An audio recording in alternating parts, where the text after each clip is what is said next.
እግዚአብሔር አምላካችን ለዘላለም የተባረከ ይሁን የትኛውም አይነት ጀግና መሪ የተባለ ከሞት አልተነሳም አንደኛ ቆሮንቶስ ምዕራፍ 15 ከቁጥር 4 ጀምሮ እስከ 10 መጽሐፍም እንደሚል በሶስተኛው ቀን ተነሳ ለኬፋም ታየ በኋላም ለ12 ከዚያም በኋላ ከ500 ለሚበዙት ወንድሞች በአንድ ጊዜ ታየ ከእነርሱም የሚበዙት እስከ አሁን አሉ አንዳንዶች ግን አንቀላፍተዋል ከዚያም በኋላ ለያዕቆብ ኋላም ለሐዋርያት ሁሉ ታየ ከሁሉ በኋላ እንደ ጭንጋፍ ለመሆን ለኔ ደግሞ ታየኝ እኔ ከሐዋርያት ሁሉ የማንስነኝና የእግዚአብሔርን ቤተክርስቲያን ስላሳደርኩ ሐዋርያ ተብዬ ልጠራ የማይገባኝ ነገር ግን በእግዚአብሔር ጸጋ የሆንኩ እኔ ነኝ ለእኔም የተሰጠኝ ጸጋው ከንቱ አልነበረም ከሁላቸው ይልቅ ደከምሁ ዳሩ ግን ከእኔ ጋር ያለው የእግዚአብሔር ጸጋ እንጂ እኔ አይደለሁም እንግዲያስ እኔ በሆን እነርሱም ቢሆኑ እንዲህ እንሰብካለን እንዲሁም አመናችሁ እግዚአብሔር አምላካችን ለዘላለም የተባረከ ይሁን ከዛ በኋላ ለያዕቆብ ኋላም ለሐዋርያት ሁሉ ታየ ከሁሉ በኋላ እንደ ጭንጋፍ ለመሆን ለእኔ ደግሞ ታየኝ እኔ ከሐዋርያት ሁሉ የማንስነኝና የእግዚአብሔርን ቤተክርስቲያን ስላሳደርኩ ሐዋርያ ተብዬ ልጠራ የማይገባኝ ነገር ግን በእግዚአብሔር ጸጋ የሆንኩ እኔ ነኝ ይላል የእግዚአብሔርን ቤተክርስቲያን አሳድጃለሁ ይላል ምን ማለቱ ነው ሐዋርያው እየተናገረ ያለው ስለ ህንጻ ነው ስለ ህንጻ እንዳልሆነ ግልጽ ነው ለምን ከተባለ ለስጋውያን ሰዎች እንኳን በደም በረጋ ብላችሁ ካስረዳችኋቸው ህንጻ ይሳደዳል ወይ ብትሏቸው እንዴት ወይ ይሳደዳል ይፈርስ ካልሆነ በቀር ማምለኪያ ቦታ የሆነ ሁሉ ላሳድህ ብለው ይሳደዳል ወይ ምናልባት ሊፈርስ ይችላል ምናልባት ሊቃጠል ይችላል ከዛ ያለፈ ነገር አይሆንም አይሳደድም ቦታ ለቆ አይሄድም ለምን ከተባለ ግዑዝ ስለሆነ የእግዚአብሔርን ቤተክርስቲያን ስላሳደድኩ የሚለው ቤተክርስቲያን የክርስቶስ ኢየሱስ ማደሪያዎች ሆኑ የመንፈስ ቅዱስ ማደሪያዎች ሆኑ የእግዚአብሔር ማደሪያዎች ሆኑ ክርስቲያኖች ናቸው ቤተክርስቲያን ማሳደድ የሚለውን እግር አውጥቶ የሚራመድን ሰው ነው ስለዚህ ምን ይያለ ነው ጳውሎስ ክርስቲያኖችን አሳድጃለሁ በእኔ ምክንያት ሸሽተዋል በእኔ ምክንያት ተፈናቅለዋል በእኔ ምክንያት አካባቢ ለቀው ሄደዋል ማለት ነው ለምን ነበር ቤተክርስቲያን እኛን ያደረገን እግዚአብሔር ብሉይ ኪዳን ላይ በመካከላቸው አድር ዘንድ መቅደስን ይስሩልኝ ብሎ መቅደስ ተሰርቶለታል በመካከላቸው አድር ዘንድ ምን ይስሩልኝ መቅደስን ይስሩልኝ ዓላማው ምንድነው በህዝቡ መካከል መኖር ዓላማው ምንድነው ካንተ ጋር መኖር ካንቺ ጋር መኖር በመካከላቸው እንዲያድር እግዚአብሔር መቅደስን ሰሩለት በህጌ ስላልሄዳችሁ እኔም ደግሞ ቸል ብያችኋለሁ ከዚህ በኋላ ምን ያስፈልጋል አዲስ ህግ ሰጣችኋለሁ አለ ምን አይነት ህግ በክርስቶስ ኢየሱስ ደም የሚከናወን አዲስ ሥርዓት አዲስ ኪዳን አዲስ ህግ ሰጣችኋለሁ አለ ያን ሰጠንና በክርስቶስ ኢየሱስ ያመን ሰዎች በሙሉ የማን ማደሪያዎች ናችሁ ተባልን እናንተ የመንፈስ ቅዱስ ማደሪያዎች ናችሁ በእናንተም የሚኖረው መንፈስ ቅዱስ ነው ይለናል እግዚአብሔር አምላካችን ለዘላለም የተባረከ ይሁን እግዚአብሔር በእኛ የሚያድር ከሆነ ክርስቲያኖች በሚሳደዱበት ሰዓት ሁሉ እግዚአብሔር ነው የሚሳደደው አያችሁ ክርስቲያኖች ሲሳደዱ በመካከላቸው አድራለሁ ብሏል ከናንተ ጋር እኖራለሁ ብሏል በልባችሁ እናንተ ጋር እኖራለሁ ብሏል እናንተ የእግዚአብሔር ቤተ መቅደሶች ናችሁ በሌላ አገላለጽ መቅደሶች ናችሁ ብሎናል ክርስቲያን በሚሳደድበት ጊዜ በዛን ጊዜ እግዚአብሔር ነው የሚሳደደው በነገራችን ላይ ከመሳደድ አንፃር ብቻም ሳይሆን ስናገለግልም እግዚአብሔር ነው የሚያገለግለው ማን ነው እግዚአብሔር ነው ሰው አገልግሎ ሰው አድኖ ደግፎና ረድቶ አያውቅም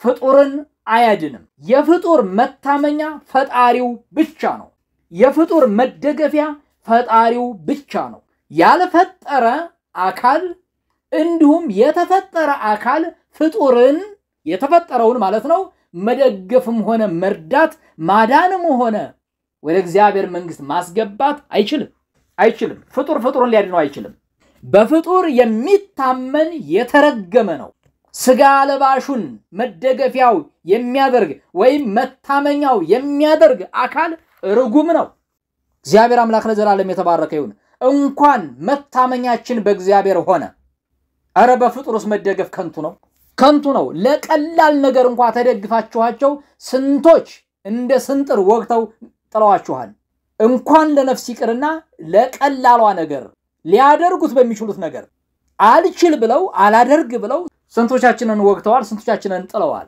መታመኛችን እግዚአብሔር ብቻ ነው። ጌታ አምላካችን ለዘላለም የተባረከ ይሁን። ወንጌል ማለት ጌታችን መድኃኒታችን ኢየሱስ ክርስቶስ ስለኔና ስለናንተ ወይም ስለ ሰው ልጆች ኃጢአት በመስቀል ላይ ደሙን ማፍሰሱንና እኛ ደግሞ የክርስቶስ ኢየሱስን ሕይወት በእኛ ላይ አንግሰን ሞታችን በሱ ነገስ አይደለ? እሱ ሞተ። የእርሱ ሕይወት ደግሞ በእኛ ነግሶ የዘላለም ሕይወት እንድናገኝ የተደረግን እኛ የእግዚአብሔር ጽድቆች እንሆን ዘንድ ኃጢአት ያላወቀውን ክርስቶስን እርሱን ኃጢአት አድርጎት በመስቀል ላይ እንዲቀጣ የተደረገልን እርሱ ስለኛ ተቀጥቶ እኛ ደግሞ በእርሱ የእግዚአብሔር ጽድቆች ሆነን የተቆጠረልን ሰዎች ነን። ጌታ አምላካችን ለዘላለም የተባረከ ይሁን። ስለዚህ ወንጌል ከዚህ ፍሬምወርክ አይወጣም። ከዚህ ፍሬምወርክ ከወጣ ምድራዊ ነገር ላይ ከተልከሰከሰ ነገሩ ይበላሻል። ሰማያዊ መሆኑ ቀርቶ መሬት ይሸታል። ምክንያቱም በክርስቶስ ያላመኑ ሰዎች እንኳ እግዚአብሔር እንዳለ የማያምኑ ጭራሹ ነው። እግዚአብሔር እንዳለ ብቻ አይደለም እንደ ክርስቲያን ፈጣሪ ራሱ ፈጣሪ ዝም ብሎ በተለያየ ቤተ እምነት እንኳ ያልተካለሉ አካላት ለምድራዊ ብልጽግና እስከ አፍንጫቸው ድረስ አላቸው። ጤንነትን ብትሉ አላቸው። ክርስትና ከሌላው የሚለየው ሰማያዊ ርስት የዘላለም ሕይወት የእግዚአብሔር ልጅነት መኖሩ ነው። ከቅዱሳን ጋር አብረን የምንካፈለው ባለ ርስት ነን። ጌታ አምላካችን ለዘላለም የተባረከ ይሁን። ከዚህ ፍሬምወርክ ክርስትና አይወጣም እያልኳችሁ ነው። መልካም። ስለዚህ ክርስቲያኖችን በመናሳድድበት ጊዜ ወይም ክርስቲያኖችን በመታሳድዱበት ጊዜ አንዳንዶችም ካላችሁ የተወደዳችሁ እግዚአብሔር ይወዳችኋል። እኛም በክርስቶስ ፍቅር ያለን ሰዎች እንወዳችኋለን። እናንተ ጠልታችሁ እንኳን ልታሳድዱ ብትሞክሩ የምታሳድዱት እኛን ሳይሆን እግዚአብሔርን ነው። ፍጥረተ ዓለም በአጠቃላይ በእግዚአብሔር አይን ነው የሚኖረው። አንድም በራሱ አይን የሚንቀሳቀስ አቅም ያለው ፍጥረት የለም። ያለ እግዚአብሔር እርዳታ የተንቀሳቀሰ ፍጡር የለም።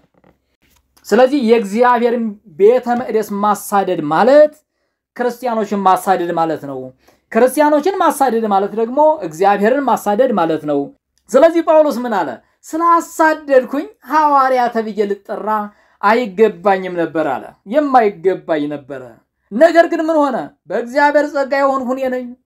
አያችሁ፣ ማንኛውም የጸጋ ስጦታ ምንጩ የእግዚአብሔር ቸርነት እንጂ የሰውየው ቅድመ ሁኔታ ብቃት፣ የትምህርት ዝግጅትና የቃላት አጠቃቀም አይደለም። እኔማ ቤተክርስቲያን አሳዳጅ ነበርኩኝ አለ። በቃ ምንም የማልጠቅም ነኝ። ሐዋርያ ተብዬ ልጠራ ይቅርና እንዳው በዛ ተርታ ለመሰለፍ የማልደፍር ሰው ነኝ ጭራሹንም። እናሳ ምን ሆነ? በእግዚአብሔር ጸጋ ሆንኩኝ። እግዚአብሔር ለዘላለም የተባረከ ይሁን። ጸጋው አዳነኝ፣ ጸጋው ረዳኝ፣ ጸጋው አገልጋይ አደረገኝ። በነፃ የተሰጠኝ ስጦታ ሕዝቤን አገልግል ብሎ ጸጋውን በእኔ ላይ አፈሰሰው። እኔና እናንተ ጋም እንዲሁ ነው የሆነው። እግዚአብሔር ይባረክ። እንዲህ ይላል፣ ነገር ግን በእግዚአብሔር ጸጋ የሆንሁ እኔ ነኝ። ምን የሆንሁ? ሐዋርያ የሆንሁ። ሐዋርያ ተብዬ ልጠራ አይገባኝም ነበር። ነገር ግን በእግዚአብሔር ጸጋ ሐዋርያ ሁኛለሁኝ። በብቃት አይደለም የሆኑ፣ በእውቀት አይደለም፣ በዘር አይደለም። ጸጋ ከዘር ይለያል። ጸጋ ከብቃት፣ ጸጋ ከእውቀት፣ ከምድራዊ መስፈርቶች በሙሉ ይለያል። ከእግዚአብሔር በቀጥታ የሚሰጥ ስለሆነ እግዚአብሔር አምላካችን ለዘላለም የተባረከ ይሁን። በእግዚአብሔር ጸጋ የሆንሁ እኔ ነኝ። ለእኔም የተሰጠኝ ጸጋው ከንቱ አልነበረም። ጸጋው አለኝ የሚል በተግባር ይገልጣል። መጀመሪያ 12ቱ ሐዋርያት ሐዋርያ በተባሉበት እነርሱ በሚያገለግሉበት አገልግሎት ሲመዘን ከሁሉም የተሻለ ሩቅ አገር በመሄድ ብዙ ሰዎችን በመመስከር ለብዙ አብያተ ክርስቲያናት መተከል ምክንያት በመሆን ብዙ ሽማግሌዎችን በማዋቀር ተተኪ አገልጋዮችን በመመደብ ደግሞም በእግዚአብሔር ጸጋ በማነሳሳት ሁሉ ይበልጥ ደከምሁ ይላል። ከሁሉ ይበልጥ ደከምሁ። ስለዚህ ጸጋ የእግዚአብሔር ጸጋ በአንተ ዘንድ ሲሆን በአንቺ ዘንድ ሲሆን ከትላንት አባቶችም የተሻለ አገልግሎት ልታገለግይ ትችላላችሁ። ትክክለኛ ከእግዚአብሔር ዘንድ የተሰጠን ጸጋ ሲሆን ከትላንት ካገለገሉ ወንድሞችና እህቶችም የተሻለም ልናገለግል እንችላለን። ብዙም አገለገልን ጥቂትም አገለገልን ውጤቱ ዳሩ ግን ከእኔ ጋር ያለው የእግዚአብሔር ጸጋ ነው እንጂ እኔ አይደለሁም ማለት። እግዚአብሔር ለዘላለም የተባረከውን እንደዚህ አይነት አገልጋዮችን በዘመናችን ያብዛልን። አገልግሎ እኔ አይደለሁም ያገለገልሁት ማን ነው ታዲያ? ጸጋው ነው። አያችሁ እንግዳውስ ሐዋርያ የሆነበት ዕውቀት ከሌለው ጸጋ ከሆነ ያለው በዕውቀት ሐዋርያነትን ካላገኘው በዕውቀት አገልጋይነትን ካላገኘው ያገለገለውም ጸጋው እንጂ ሰውየው አይደለም።